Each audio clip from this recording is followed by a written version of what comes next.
Udah makan gratis, mau minta tambah lagi. Gimana ya? Kembali lagi di Cornerstone Connection. Cerita kita tadi itu juga ngebahas kalau misalnya Yesus itu ngingetin ke orang-orang banyak itu, kalau misalnya mereka itu harusnya tuh mengejar makanan rohani yang memberi hidup kekal, bukan cuma makanan biasa untuk memenuhi selera mereka aja. Yesus itu menggambarkan bahwa kamu ini makan sebenarnya adalah makanan yang lebih baik. Ya, kita harus cari firman Tuhan dulu. Ya, pagi-pagi kita berdoa, kita baca firman Tuhan, kita belajar sekolah sahabat kita, maka kita akan dapatkan satu makanan terbaik bagi kita sepanjang hari. Besoknya kita lakukan itu lagi, kita akan dapatkan makanan yang baik bagi kita. Gizi kita itu akan berkembang dengan baik, kasih kita kepada Tuhan juga akan berkembang dengan baik. Jadi kita nggak perlu takut kekurangan.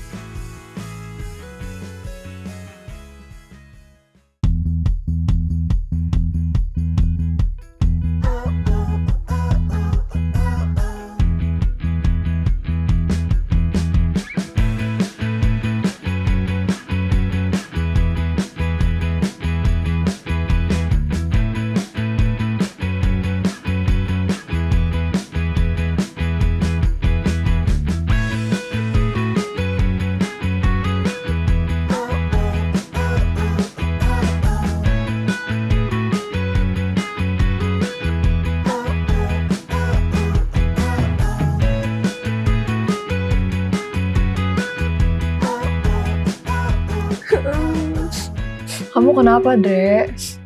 Tahu gak sih, aku mau curhat deh. Kenapa? Masa si Elis marah-marah sama aku, tapi aku nggak tahu kenapa dia marah sama aku. Mungkin kamu salah paham. Pasti Elis marah karena dia punya tujuan atau alasan kenapa dia marah sama kamu. Yaudah deh Andrea, maafin aku ya. Aku nggak bermaksud kayak gitu. Iya deh Elis, nggak apa-apa. Denger drama kalian ini, aku jadi keinget sama pelajaran kita minggu ini. Coba deh kalian buka Cornerstone kalian, pelajaran keempat. Yang judulnya itu, Salah Paham, dan ayat intinya terdapat di Yohanes 6 ayat 42. Kata mereka, bukankah ia ini Yesus, anak Yusuf yang ibu bapaknya kita kenal? Bagaimana ia dapat berkata, aku telah turun dari sorga? Coba langsung kita baca aja kali ya ke dalam pelajarannya. Oke, kita masuk ke dalam cerita. Pada keesokan harinya, orang banyak yang masih tinggal di seberang melihat bahwa di situ tidak ada perahu selain daripada yang satu tadi dan bahwa Yesus tidak turut naik ke perahu itu bersama-sama dengan murid-muridnya dan bahwa murid-muridnya saja yang berangkat. Tetapi sementara itu beberapa perahu lain datang dari Tiberias dekat ke tempat mereka makan roti, sesudah Tuhan mengucapkan syukur atasnya. Ketika orang banyak melihat bahwa Yesus tidak ada di situ dan murid-muridnya juga tidak, mereka naik ke perahu-perahu itu lalu berangkat ke Kapernaum untuk mencari Yesus. Ketika orang banyak menemukan Yesus di seberang laut, itu mereka berkata kepadanya, Rabi, bila mana engkau tiba di sini? Yesus menjawab mereka, aku berkata kepadamu, sesungguhnya kamu mencari aku, bukan karena kamu telah melihat tanda-tanda, melainkan karena kamu telah makan roti itu dan kamu kenyang. Bekerjalah, bukan untuk makanan yang akan dapat binasa, melainkan untuk makanan yang bertahan sampai kepada hidup yang kekal, yang akan diberikan anak manusia kepadamu, sebab dialah yang disahkan oleh Bapa Allah dan dengan meterainya. Lalu kata mereka kepadanya, apakah yang harus kami perbuat supaya kami mengerjakan pekerjaan yang dikehendaki Allah? Jawab Yesus kepada mereka, inilah pekerjaan yang dikehendaki Allah, yaitu hendaklah kamu percaya kepada Dia yang telah diutus Allah. Maka kata mereka kepadanya, tanda apakah yang engkau perbuat supaya kami dapat melihatnya dan percaya kepadamu? Pekerjaan apakah yang engkau lakukan? Nenek moyang kami telah makan mana di padang gurun, seperti yang tertulis, mereka diberinya makan roti dari surga. Maka kata mereka kepadanya, Tuhan berikanlah kami roti itu senantiasa. Kata Yesus kepada mereka, akulah roti hidup, barang siapa datang kepadaku, ia tidak akan lapar lagi. Dan barang siapa percaya kepadaku, ia tidak akan haus lagi. Tetapi aku telah berkata kepadamu, sungguh pun kamu telah melihat aku, kamu tidak percaya. Semua yang diberikan Bapa kepadaku akan datang kepadaku. Dan barang siapa datang kepadaku, ia tidak akan kubuang. Sebab aku telah turun dari sorga bukan untuk melakukan kehendakku, tetapi untuk melakukan kehendak Dia yang telah mengutus aku. Dan inilah kehendak Dia yang telah mengutus aku, yaitu supaya dari semua yang telah diberikannya kepadaku, jangan ada yang hilang, tetapi supaya kubangkitkan pada akhir zaman. Maka bersungut-sungutlah orang Yahudi tentang Dia, karena Ia telah mengatakan, Akulah roti yang telah turun dari sorga. Kata mereka, bukankah Ia ini Yesus, anak Yusuf, yang ibu bapanya kita kenal? Bagaimana Ia dapat berkata, Aku telah turun dari sorga? Nah, keren banget ya pelajaran kita pada minggu ini. Iya. Jadi tuh dari pelajaran minggu ini itu kita bisa tahu bahwa ada orang banyak itu mencari Yesus, dan setelah Yesus ini memberi makan ribuan orang. Terus mereka itu menemukan Yesus di Kapernaum dan bertanya, kapan Ia sampai di sana? Terus Yesus menjawab bahwa mereka itu mencarinya karena sudah kenyang, bukan karena mereka mengerti tanda-tanda. Nah, cerita kita tadi itu juga ngebahas kalau misalnya Yesus itu ngingetin ke orang-orang banyak itu, kalau misalnya mereka itu harusnya tuh mengejar makanan rohani yang memberi hidup kekal, bukan cuma makanan biasa untuk memenuhi selera mereka aja. Ketika mereka bertanya apa yang harus dilakukan, Yesus kan ngejawab, percaya kepada Dia yang diutus Allah. Dan orang-orang banyak itu pun meminta tanda seperti mana di padang gurun, sama kayak orang Israel dulu, tapi Yesus menjawab bahwa Dialah roti hidup yang sebenarnya. Gitu. Oke, karena tadi kita udah dengerin, kalau Elis ada nggak tambahannya? Nah, menurut aku dari cerita ini, banyak sih dari orang-orang itu yang gak percaya dan mulai bersungut-sungut bahkan. Karena mereka nganggep Yesus tuh cuman anak Yusuf. Mereka gak tahu kalau Yesus tuh sebenarnya juru selamat mereka. Iya benar sih. Salah paham makanya kan. Nah, menarik banget kan? Makanya ngerti. sebelum kita lanjut, kita akan dengerin dulu Profesor Corner dalam segmen Apakah Kamu Tahu? Apakah kamu tahu, waktu Yesus mulai bicara terus terang tentang siapa dirinya, bahwa Dia itu anak Allah dan juga roti dari surga, pelayanannya jadi makin beresiko. Lalu, para ahli Taurat dan orang Farisi mulai serius cari cara buat ngejatuhin Dia. Sekitar 1 tahun sebelum penyaliban, tekanan makin besar sampai Yesus dan murid-muridnya akhirnya pergi ke daerah Fenisia, tempat yang gak banyak orang Yahudi tinggali. Di sana, mereka mencoba low profile, gak nyari perhatian. Tapi, tahu nggak? Yesus tetap aktif loh. Dia pakai waktu itu buat ngajarin murid-murid bahwa orang-orang yang belum kenal Allah juga butuh dijangkau. Dan hasilnya nyata loh. Kalau kamu baca kisah para rasul, kelihatan banget tuh gimana para murid akhirnya berani melayani banyak orang dari berbagai latar belakang. Nah, jadi walaupun Yesus lagi menyepi, misinya tetap berjalan. Bahkan di tempat yang sepi dan jauh dari keramaian, Dia tetap menanam benih buat masa depan. Jadi, kalau kamu lagi ngerasa kayak lagi di tempat sepi, gak kelihatan, gak dianggap, ingat aja, Tuhan tetap bekerja. Siapa tahu ini masa persiapan buat sesuatu yang lebih besar. Gimana? Siap dipakai Tuhan dimanapun kamu ada sekarang kan?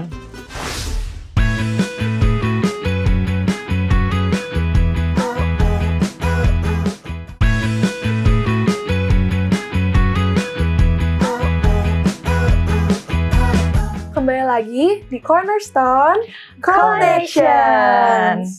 Program ini yang pastinya hadir untuk membimbing kamu dan juga kita semua untuk mempelajari Alkitab lebih dalam lagi.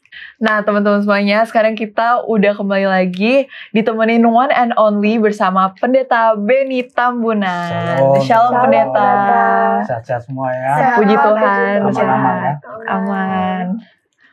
Nah, jadi di pelajaran kita yang keempat ini, tadi kita udah bilang kalau judulnya itu salah paham dan ayat intinya terdapat di Yohanes 6 ayat 42.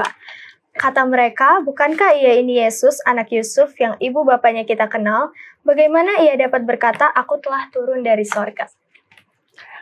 Nah, tadi kan kita udah baca-baca isi dari pelajaran kita yang keempat ini ya Pendeta. Dan sekarang kita udah siapin beberapa pertanyaan untuk kita diskusikan bareng-bareng. Ada yang mau tanya duluan? Aku boleh gak sih? Boleh. Jadi pertanyaan pertama untuk Pak Pendeta, apa sih yang membuat orang-orang yang banyak itu merasa tidak senang kepada Yesus? Iya, kita tahu sejarah sebelum masuk ke pelajaran kita pada saat ini, bahwa kan ada mujizat kasih makan banyak orang, kemudian jalan di atas air dan sebagainya, sampai pada kok tiba-tiba Yesus hilang nih rombongan, ya hilang rombongan, mereka coba cari dan lain sebagainya, ya kemana mereka coba ikuti, akhirnya mereka ke Kapernaum, kemudian mereka melihat loh ini di sini gitu. Kemudian pada waktu mereka juga merasa bahwa loh ini Yesus ngapain aja gitu ya, kalau bahasa sekarang seperti itu lah gitu ya. Ngapain aja kok jalan kesana kemari, kita juga udah susah nih, udah sama-sama capek nyari dan lain sebagainya, katanya ada di sini gitu ya. Dan makan apa yang kita dapatkan. Jadi mereka merasa bahwa loh ini Yesus sebenarnya kan kenapa sih gitu loh. Kenapa bukan sama-sama tiba-tiba dia hilang? Ya mereka rasa tiba-tiba hilang ya, bukan Yesus hilang. Mereka rasa tiba-tiba Yesusnya hilang, tidak bersama-sama dengan rombongan, kemudian tidak ada juga bersama dengan murid-murid dan lain sebagainya. Jadi kita juga gitu ya, kalau kita dengan teman pas jalan tiba-tiba satu entah kemana, lu kemana aja sih, mungkin kita seperti itu. Jadi mereka merasa bahwa ini Yesus kenapa sampai begini gitu loh. Ya, jadi mereka merasa tidak begitu cukup senang ya, apalagi pada waktu mereka ingin dapatkan apa yang mereka inginkan kepada Yesus. Jangan lupa Yesus ini kan pengikutnya tambah lama tambah banyak nih ya. Tambah lama tambah banyak, kalau istilah sekarang selalu saya katakan ya, survei itu selalu tambah naik terus dia gitu ya. Jadi orang tambah lama tambah mengikuti dan tambah tahu siapa Yesus, dan orang ingin sekali mengenal lebih dekat, ingin mendengar suaranya, yang sakit ingin disembuhkan dan lain sebagainya. Jadi semua campur aduk semuanya, kemanapun Yesus pergi mereka coba untuk mengikutinya. Jadi pada waktu hilang, pada waktu mereka rasa nggak ada, jadi mereka rasa ini putus asa, bisa dibilang putus asa, bisa dibilang kesel ya, kesel mungkin ya, tiba-tiba Yesus tidak ada. Jadi mereka merasa bahwa kenapa Yesus melakukan itu, sehingga mereka pun mengeluarkan sifat ataupun sikap mereka tuh merasakan bahwa tidak begitu senang kepada Yesus pada saat itu. Terima kasih Pendeta. Terima kasih, Pendeta. Sekarang aku mau tanya nih. Jadi di dalam pelajaran ini ada momen di mana Yesus sempat menyebutkan kalimat makanan yang bertahan sampai hidup kekal. Nah, dari kalimat itu apa yang dimaksud Yesus? Iya, makanan itu kan memang untuk kita supaya hidup. Udah makan belum? Udah. Udah. Iya kan, supaya kita hidup ya. Jadi kita perlu asupan makanan, dan makanan itu tentunya makanan bagi kita. Kalau makanan kita itu tidak baik, ya kita sebentar lagi langsung lapar. Ya. Tapi kalau makanan kita itu baik, ini bisa tahan 5-6 jam paling tidak 5-6 jam. Tapi kalau nggak baik sih biasanya ya kita cari makanan lagi, karena kita makan yang tidak baik. Jadi kalau makanan baik itu dia bisa bertahan. Yesus itu menggambarkan bahwa kamu ini makan sebenarnya adalah makanan yang lebih baik. Ya, kalau digambarkan dalam pelajaran kita, kalau mana pada waktu bangsa Israel, mana itu turun bagi mereka pakan makanan yang terbaik yang bisa Allah berikan bagi manusia pada waktu itu, dan mereka bisa cukup, mereka bisa kenyang seberapa yang mereka dapatkan, kecuali hari Sabat tidak turun ya. Itu pun setelah Jumat diberikan ya, bisa bertahan. Itu makanan yang memang sangat baik, makanan yang bergizi ya. Bahkan ada yang menuliskan bahwa itu makanan-makanan para malaikat yang membuat gizi itu baik, tubuh itu menjadi baik. Jadi stunting ya. Kurang gizi ya. Bisa saja seorang seperti badannya gemuk dan lain sebagainya, tapi sebenarnya kurang gizi gitu ya. Bisa saja kan.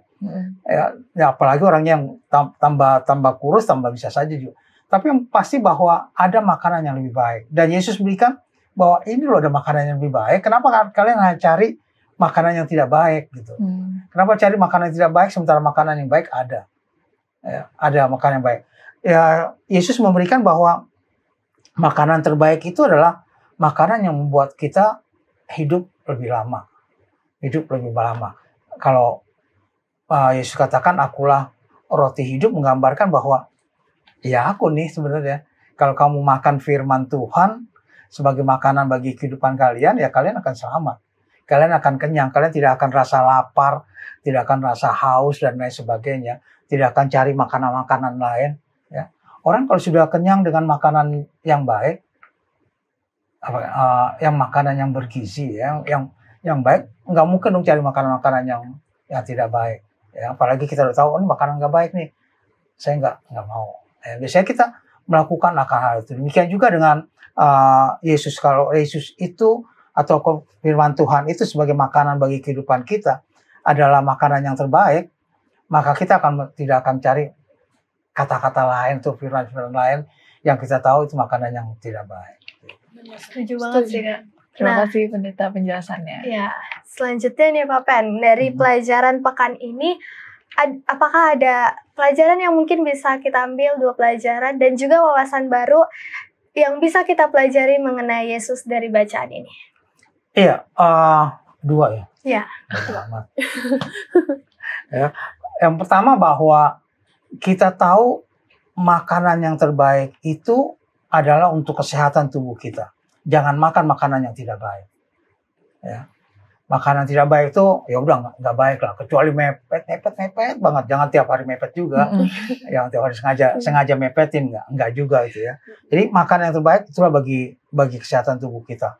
Orang akan bertumbuh dengan baik secara fisik, mental, sosial dengan kurangnya oleh karena makanan baik. Kemudian dari segi spiritual, dari segi kerohanian kita, makanan terbaik kita adalah firman Tuhan. Mengenal Tuhan dengan baik, mempelajari firman Tuhan dengan baik, itu akan menjadi satu makanan bagi kehidupan kita. Orang banyak salah paham. Pelajaran kita mengenai salah paham, mereka cari makanan yang tidak baik. Ya, mereka cari mungkin ya baca Alkitab juga enggak, gitu. Belajar sekolah sahabat Kristen juga enggak, tapi main HP dengan baca yang lainnya bisa berapa lama dan lain sebagainya dibandingkan dengan firman Tuhan. Jadi mari cari makanan yang terbaik bagi kita untuk kehidupan kita. Kita akan rasakan bahwa ada perbedaan dalam kehidupan kita kalau kita makan baik. Sama seperti makanan bagi tubuh kita kalau kita makanan yang terbaik, ya. Tentunya nih lah, kalau pesta nikah lah, pesta nikah, orang lebih banyak cari makan buah-buahan yang ada di situ, buahan makan terbaik ya, buah dan sebagainya itu dibandingkan dengan makan makanan lain. Wah, mungkin kita sih, saya juga suka gitu. Mungkin akan cari tempat lain dulu, buah nanti terakhir gitu kan. Gitu ya. Buah terakhir. Padahal sebenarnya buah tuh makanan terbaik, harusnya itu dulu kita cari untuk gizi kita, untuk kesehatan kita dibandingkan dengan makanan-makanan lain. Jadi demikian juga dengan kehidupan kita sehari-hari. Ya, kita harus cari firman Tuhan dulu. Ya, pagi-pagi kita berdoa, kita baca firman Tuhan, kita belajar sekolah sahabat kita, maka kita akan dapatkan satu makanan terbaik bagi kita sepanjang hari. Besoknya kita lakukan itu lagi, kita akan dapatkan makanan yang baik bagi kita. Gizi kita itu akan berkembang dengan baik, kasih kita kepada Tuhan juga akan berkembang dengan baik. Jadi kita nggak perlu takut kekurangan makanan dan sebagainya. Kita tidak akan salah paham dalam memilih makanan yang ada. Ada orang kan milih makanan, saya pilih yang ini aja, padahal nggak baik. Ya. Udah tahu nggak baik, tapi kadang-kadang ya inilah gitu ya. Padahal ada makanan baik. Jadi pilih makanan yang terbaik juga bagi kerohanian kita. Pilih makanan terbaik bagi kita dengan baca firman Tuhan. Amin. Terima kasih pendeta atas jawabannya. Berarti harus seimbang ya, antara rohani sama yang di tubuh kita. Benar banget. Nah, karena tadi kita udah dengerin penjelasan dan jawaban-jawaban juga dari pendeta, sekarang kita akan mendengarkan jawaban dari teman-teman dalam segmen Apa Pendapatmu?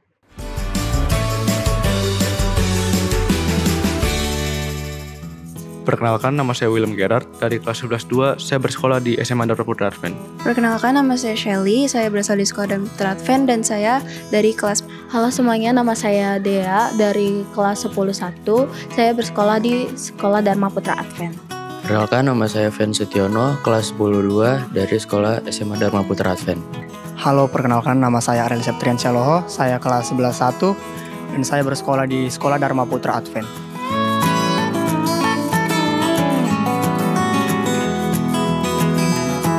Pentingnya menyampaikan informasi kepada orang lain dengan jelas dan benar, yaitu untuk menghindari yang namanya kesalahpahaman dan mempermudah orang lain untuk mengerti apa tujuan dan maksud informasi yang ingin kita sampaikan.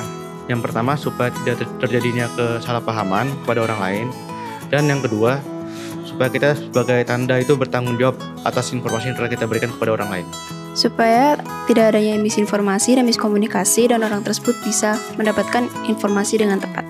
Dengan kita menyampaikan informasi yang jelas dan benar, tentu kita akan menghindari yaitu kesalahpahaman terhadap orang lain. Yang kedua juga membangun kepercayaan orang lain kepada kita. Agar informasi yang ingin kita sampaikan dapat dimengerti dan dengan jelas oleh orang tersebut.